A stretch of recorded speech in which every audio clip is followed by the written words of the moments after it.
IFM Foreign News.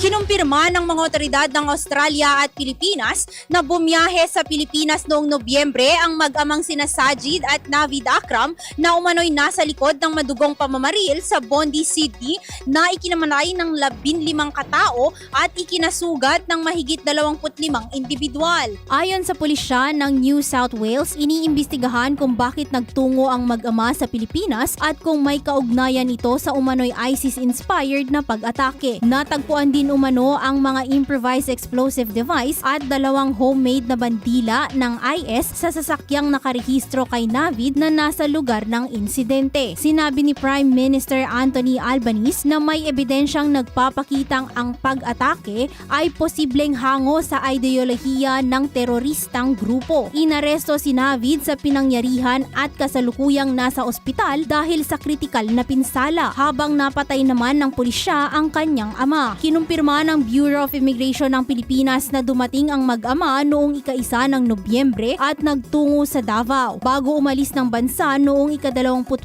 ng Nobyembre taong kasalukuyan. Para sa IFM Foreign News, ako si Idol Zarina Franco, Idol!